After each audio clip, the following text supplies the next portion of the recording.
салому дуруд ба шумо бинандагони канали Қисса Тиҷе. Аловиддин Абдуллоев, ҳунарпешаи халқии Тоҷикистон ва ҳаҷвнигори хушном, дунёи фониро падруд гуфт. Дар бораи марги Аловиддин Абдуллоев корбарони фазои маҷозӣ дар саҳифаи иҷтимоии Фейсбук чунин навиштаанд: Аловиддин Абдуллоев соли 1989 донишкадаи давлатии санъатӣ ба номи Мирзо Турсунзодаро хатм карда, фаъолияти корияшро дар театри мусиқӣ Массакавии шаҳри Бухта, собиқ Қурғонтепа шурӯъ намудааст. ҳам ҳунарпеша ва ҳам коргардон кор ва фаъолият намудааст.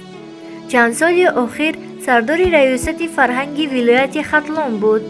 моҷарои имтиҳон, бозиҳои манфиатҷӯёна ва ҳилаҳои аҷузкампир аз зумраи намоишномаҳое ҳастанд, ки номбурда дар он нақши марказиро бозидааст.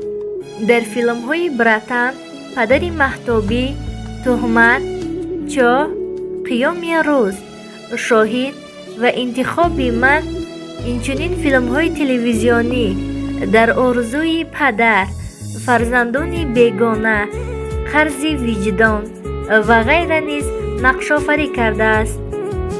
Аловиддин Абдуллоев 17 феврали соли 2022 расо соати 9:36 дунёи фониро падруд гуфт.